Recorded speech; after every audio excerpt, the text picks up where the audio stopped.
Hey Dude, welcome back to tech with Ram Naidu. Last వీడియోలో server అంటే ఏంటో చూసావు కదా. ఈ వీడియోలో మనం సర్వర్ని ఎలా క్రియేట్ చేయాలో చూద్దాం ఇన్ AWS క్లౌడ్. ఇక్కడ AWSలో మనకి EC2 అనే ఒక సర్వీస్ ఉంది. దాన్ని యూజ్ చేసి మనం కావాల్సిన సర్వర్ని క్రియేట్ చేయొచ్చు. అది కూడా నీకు అర్థమయ్యేలా సింపుల్ స్టెప్స్లో చెప్తా. అండ్ ఈ వీడియో అయిపోయాక నువ్వు కూడా నీ సర్వర్ని క్రియేట్ చేయొచ్చు. But before that we need to understand one concept that is called virtual machines. So virtual machines అంటే ఏంటి, ఒక చిన్న ఎగ్జాంపుల్ తీసుకొని ఎక్స్ప్లెయిన్ చేస్తా. After that we can create our own server. So video చాలా ఇంట్రెస్టింగ్గా ఉండబోతుంది. డోంట్ మిస్ ఇట్ అండ్ ఎక్కడ కూడా స్కిప్ చేయకుండా కంప్లీట్ వీడియో చూడు.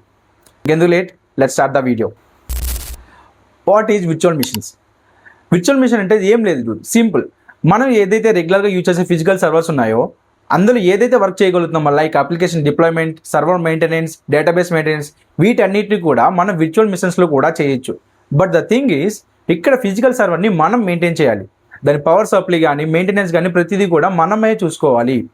బట్ విర్చువల్ మిషన్స్ మాత్రం క్లౌడ్ ప్రొవైడర్స్ని మెయింటైన్ చేస్తారు. ఎవరైతే like AWS, GCP and Microsoft Azure ఉన్నారో వాళ్ళు అక్కడ ఫిజికల్ కాంపోనెంట్స్ అన్ని మెయింటైన్ చేస్తారు. త్రూ ఇంటర్నెట్ మనం ఆ సర్వర్ని యూజ్ చేసుకునే ఛాన్స్ ఇస్తారు. సో సింపుల్గా చెప్పాలంటే మనం ఇంటర్నెట్ ద్వారా ఆ సర్వర్ని కనెక్ట్ అయ్యి మనకు కావాల్సిన వర్క్ అంతా కూడా ఫినిష్ చేసుకుంటాం. బట్ మనం ఇక్కడ ఎలాంటి మెయింటెనెన్స్ కూడా చేయాల్సిన అవసరం లేదు. బట్ ఫిజికల్ సర్వర్ అయితే మనమే మెయింటైన్ చేయాలి. బట్ ఇక్కడ ఇంకొక చిన్న పాయింట్ ఉంది, దట్ ఈస్ హైపర్వైజర్. ఒకటే హార్డ్వేర్ మీద మనం మల్టిపుల్ VMs రన్ చేయొచ్చు. అంటే ఒకటే హార్డ్వేర్ మీద మనం విండోస్ రన్ చేయొచ్చు, లైనక్స్ రన్ చేయొచ్చు, ఉబంటు రన్ చేయొచ్చు, ఇట్లా మల్టిపుల్ OSs అనే రన్ చేసుకోవచ్చు. For that we need to install hypervisor. Hypervisor అనేది ఒక సాఫ్ట్వేర్. ఆ సాఫ్ట్వేర్ ఇన్స్టాల్ చేశాక మనకు కావాల్సిన VMsని ఎన్ని VMs అయినా క్రియేట్ చేసుకుని రన్ చేసుకోవచ్చు ఒకటే హార్డ్వేర్ మీద. సో VMs అంటే అర్థమైంది అనుకుంటా. సో ఇప్పుడు కూడా మనం క్రియేట్ చేసేది ఒక VM, that is nothing but virtual machine. So దానికోసం we need to use AWS EC2. EC2 అంటే elastic compute cloud. So elastic compute cloud అనే సర్వీస్ యూజ్ చేసి ఎలా క్రియేట్ చేయాలో చూద్దాం. మనకు కావాల్సింది ఇప్పుడు EC2 ఇన్స్టెన్స్ క్రియేట్ చేయడం. That is nothing but server. So దానికి కావాల్సింది EC2 సర్వీస్. సో AWS కన్సోల్లోకి లాగిన్ అయ్యాక నాకు అక్కడ క్లియర్గా సర్చ్ బార్ అనేది ఉంటుంది. అక్కడ నేను EC2 ఇన్స్టెన్స్ అని సెర్చ్ చేస్తున్నాను. సో వచ్చిన ఫస్ట్ ఆప్షన్ని చూస్ చేసుకొని ఓపెన్ చేస్తున్నాను. So click on EC2. ఇది మనకి EC2 డాష్బోర్డ్లోకి తీసుకెళ్తుంది. అక్కడ మనకి లాంచ్ ఇన్స్టెన్స్ అనే ఒక ఆప్షన్ కనిపిస్తుంది. ఆ పర్టికులర్ ఆప్షన్ మీద క్లిక్ చేస్తే మనకి ఒక ఇంటర్ఫేస్ అనేది ఓపెన్ అవుతుంది. ఇక్కడ launch without a walk through click చేశాక మనం ఈ పేజ్కి రీడైరెక్ట్ అవుతాం. ఇక్కడ first step we need to assign the name to the respective server. సింపుల్గా మనం నెంబర్ ఆఫ్ డివైజెస్ యూజ్ చేస్తాం. ఆ ఎలక్ట్రానిక్ డివైజెస్కి డివైస్ నేమ్ ఉంటుంది కదా, అలాగే ఇక్కడ సర్వర్కి ఒక నేమ్ అనేది అసైన్ చేస్తున్నాం. మీకు నచ్చిన నేమ్ అసైన్ చేయొచ్చు. ఇక్కడ ఎలాంటి రిస్ట్రిక్షన్స్ ఉండవు. సో ఒక సింపుల్ నేమ్ని అసైన్ చేసి then we need to choose the operating system to the server. ఇక్కడ నేను మెయిన్గా ఎప్పుడు కూడా ఉబంటుని చూస్ చేసుకున్నా, ఎందుకంటే ఇది బిగినర్ ఫ్రెండ్లీ, అలాగే రోబాస్ట్ కూడా. సో నేను సింపుల్గా ఉబంటుని చూస్ చేసుకున్నా. అండ్ మోస్ట్ ఇంపార్టెంట్ పాయింట్, ఎప్పుడు కూడా ఫ్రీ టైర్ ఎలిజిబిలిటీ ఉన్న దాన్ని మాత్రమే చూస్ చేసుకోవాలి. అక్కడ మనకి నెంబర్ ఆఫ్ వెర్షన్స్ ఉంటాయి. వాటన్నిటినీ కాకుండా మనకి ఫ్రీ టైర్ ఎలిజిబిలిటీ ఉన్న వెర్షన్ని మాత్రమే చూస్ చేసుకోవాలి. That is safe and secure.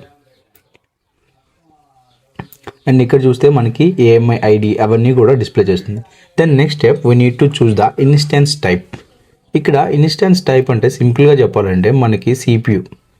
మనం తీసుకునే అప్లికేషన్ సైజ్ బట్టించి మనం EC2 ఇన్స్టెన్స్ టైప్ అనేది చూస్ చేసుకున్నాం. బట్ ఇక్కడ నేను తీసుకునేది ఒక స్మాల్ బేస్డ్ అప్లికేషన్ కాబట్టి సో ఫ్రీ టైర్ ఎలిజిబిలిటీ ఉన్న EC2 ఇన్స్టెన్స్ టైప్ని చూస్ చేసుకుంటాం. That is nothing but T3.micro.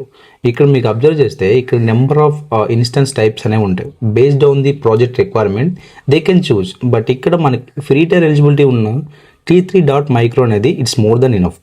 So నేను బై డిఫాల్ట్గా ఉన్నదాన్ని చూస్ చేసుకుంటున్నాను. ఇప్పుడు నెక్స్ట్ స్టెప్లో మనం కీ పేర్ని క్రియేట్ చేసుకోవాలి. ఈ కీ పేర్ కోసం ఒక డీటెయిల్ ఇన్ఫర్మేషన్ అనేది వీడియో చేస్తాం. సో యాజ్ ఆఫ్ నో సింపుల్గా ఒక కీ పేర్ని క్రియేట్ చేసుకుందాం. So click on create new key pair. ఇక్కడ సింపుల్గా నీకు నచ్చిన నేమ్ అనేది అసైన్ చేసి click on create key pair. ఇక్కడ మనకి ఒక పెమ్ ఫైల్ అనేది డౌన్లోడ్ అవుతుంది.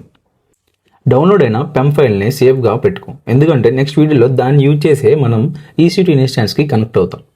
సో సింపుల్గా ఇక్కడ ఒక నేమ్ని అసైన్ చేసి then click on create key pair. మనకు కావాల్సిన సెక్యూరిటీ ఉన్న ఫైల్ అనేది డౌన్లోడ్ అయిపోతుంది. ఈ కీ పేర్ అంటే ఏం లేదు రూట్, మన EC2 ఇన్స్టెన్స్ సంబంధించిన ప్రతి సెక్యూరిటీ కోడ్స్ అనేవి అందులో సేఫ్గా ఉంటాయి. ఈ కీ పేర్ ఎవరి దగ్గర ఉంటే వాళ్ళు మన EC2 ఇన్స్టెన్స్ లాగిన్ అవ్వచ్చు. నెక్స్ట్ వీడియోలో ఈ కీ పేర్ యూజ్ చేసి ఎలా మనం లాగిన్ అవుతాం, ఎలా మన ఈసీ2 ఇన్స్టెన్స్ కనెక్ట్ అవుతామో చూద్దాం. బట్ ఇప్పుడు మనం చూడాల్సింది నెట్వర్క్ సెట్టింగ్స్. నెట్వర్క్ సెట్టింగ్స్ అంటే సింపుల్గా చెప్పాలంటే మనకి ఫైర్వాల్, మన సర్వర్కి సంబంధించిన డేటా అనేది ఇన్బౌండ్ అండ్ అవుట్బౌండ్ రూల్స్ అనేవి మనమే రాస్తాం. ఇక్కడ మనకి కొన్ని ఇంపార్టెంట్ పోర్ట్ నెంబర్స్ ఉంటాయి. మీరు అక్కడ చూస్తే ఎప్పుడూ కూడా అలో ఎస్ఎస్హెచ్ ట్రాఫిక్ అనేది ఎనేబుల్గా ఉంటుంది బై డిఫాల్ట్గా. ఎందుకంటే పోర్ట్ నెంబర్ 22 అనేది ఎనేబుల్ లేకపోతే మన ఈసీ2 ఇన్స్టెన్స్ని ఎప్పటికీ మనం యూజ్ చేయలేం. సో బై డిఫాల్ట్గా ఉన్న అలో ఎస్ఎస్హెచ్ ట్రాఫిక్ అనేది అలాగే ఉంచేయాలి. సో పోర్ట్ నెంబర్ 22 అనేది SSH, it is secure cell. ఇంకా కావాలంటే మనకి కొన్ని సెక్యూరిటీ గ్రూప్ రూల్స్ అనేవి అసైన్ చేయొచ్చు. ఇక్కడ నేను ఎడిట్ మీద క్లిక్ చేశాక మనకు అక్కడ క్లియర్గా చూపిస్తుంది ఎస్ఎస్హెచ్, అది బై డిఫాల్ట్గా ఉన్నది. దాని పోర్ట్ నెంబర్ వచ్చేసి 22. సో ఇక్కడ నువ్వు కొత్త రూల్స్ అనేవి అప్లై చేయాలంటే click on add security group rules. ఇక్కడ కస్టమ్ టీసీపీ దగ్గర క్లిక్ చేస్తే మనకు నెంబర్ ఆఫ్ ఆప్షన్స్ ఉంటాయి. Here I'm choosing HTTPS. For వెబ్సైట్ని మనం రన్ చేయాలన్నా మనకి హెచ్టిటిపిఎస్ అనేది ఇంపార్టెంట్. సో దాని పోర్ట్ రేంజ్ వచ్చేసి 443. ఇక్కడ మనం ఇవ్వాల్సింది సోర్స్లో మనకి సైడర్ బ్లాక్ చూస్ చేసుకోవాలి. ఇక్కడ any IP address can access this port. Then I'm assigning another group rules.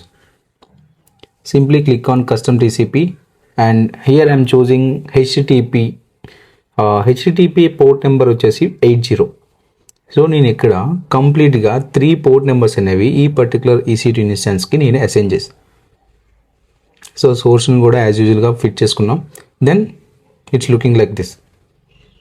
So ఇక్కడ మనం 3 పోర్ట్ నెంబర్స్ అనేవి ఎనేబుల్ చేస్తాం.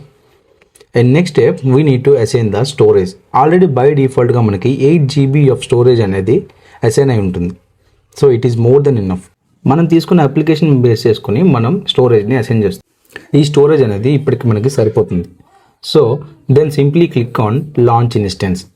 మనకు కావాల్సిన ఇన్స్టెన్స్ అనేది వితిన్ ఫ్యూ మినిట్స్లోనే మనకి రెడీ అయిపోతుంది. సో మనకు కావాల్సిన ఈసీ2 ఇన్స్టెన్స్ అనేది రెడీ అవుతుంది. సక్సెస్ఫుల్గా క్రియేట్ అయింది. సో ఇప్పుడు నేను ఇన్స్టెన్స్ అనే ట్యాబ్ మీద క్లిక్ చేస్తే మనకు క్రియేట్ చేసిన ఇన్స్టెన్సెస్ అన్నీ కూడా డిస్ప్లే అవుతాయి.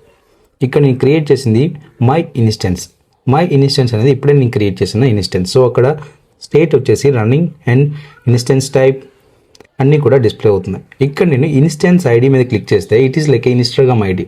నీ ఇన్స్టాగ్రామ్లో సెర్చ్ చేస్తే నీ కంప్లీట్ డేటా ఎలా అయితే చూపిస్తుందో ఇప్పుడు మనం క్రియేట్ చేసిన ఈసీ2 ఇన్స్టెన్స్ కూడా కంప్లీట్ డేటా అనేది ఉంటుంది. Like public IP, private IP, DNS, everything. So దాన్ని చూడాలంటే we need to click on instance ID. దాని మీద క్లిక్ చేశాక ఇక్కడ క్లియర్గా కనిపిస్తుంది public IP address and private IP address, DNS. And ఇంకా చెప్పాలంటే మనం ప్రీవియస్గా అసైన్ చేసిన సెక్యూరిటీ గ్రూప్ రూల్స్ అన్నీ కూడా మనం ఎక్కడి నుంచే చూడొచ్చు. ఇక్కడ details, status and alarm, monitoring, security, networking ప్రతిదీ కూడా మనకి ఇన్ డీటెయిల్గా కనిపిస్తుంది. ఫర్ ఎగ్జాంపుల్ నేను సెక్యూరిటీ మీద క్లిక్ చేస్తే అక్కడ నాకు సెక్యూరిటీ గ్రూప్ రూల్ కనిపిస్తుంది. ఇందాక నేను అసైన్ చేసిన పోర్ట్ నెంబర్స్ 22, 80, 443 అన్నీ కూడా క్లియర్గా కనిపిస్తాయి. సో ఇక్కడున్న కనెక్ట్ బటన్ మీద క్లిక్ చేస్తే మనం మన ఈసీ2 ఇన్స్టెన్స్కి కనెక్ట్ అవ్వచ్చు. అంటే క్రియేట్ చేసిన సర్వర్ని మనం యూజ్ చేయొచ్చు. సో దానికోసం నెక్స్ట్ వీడియోలో మనం కంప్లీట్గా చూద్దాం. ఎన్ని వేస్లో మనం కనెక్ట్ అవ్వచ్చు, ఎన్ని వేస్లో మనం యూజ్ చేయొచ్చు. మనం ఇక్కడ స్పెసిఫిక్గా చెప్పుకునేది EC two instance connect and SSH client. ఈ రెండు మనం ఫ్రీక్వెంట్గా యూజ్ చేస్తాం. చూసావు కదా dude, ఎంత సింపుల్గా మనకు కావాల్సిన VMsని క్రియేట్ చేసుకున్నామో బై యూజింగ్ AWS. సో నువ్వు కూడా నీకు కావాల్సిన విర్చువల్ మిషన్స్ని క్రియేట్ చేసుకోవచ్చు. ఈ స్టెప్స్ అన్ని కూడా ఫాలో అయితే. అండ్ నెక్స్ట్ వీడియోలో మనం ఇప్పుడు క్రియేట్ చేసిన ఈసీ2 ఇన్స్టెన్స్ని ఎలా కనెక్ట్ అవ్వాలి, ఎన్ని వేస్లో మనం కనెక్ట్ అవ్వచ్చు, ఏది ఎఫిషియెంట్ వే, ఆ ప్రాసెస్ అంతా కూడా హ్యాండ్స్ ఆన్లో చూపిస్తా. Get ready for it. And video నచ్చితే లైక్ చేయి, అలాగే మీ ఫ్రెండ్స్ అందరికీ కూడా షేర్ చేయి. అండ్ ఇలాగే AWS క్లౌడ్ అండ్ డెవాప్స్ ఇట్లా మల్టిపుల్ టెక్నాలజీస్ అన్ని ఫ్రీగా నేర్చుకోవాలనుకుంటున్నావా? అలా అయితే ఇప్పుడే మన ఛానల్ సబ్స్క్రైబ్ చేసి పెట్టుకో.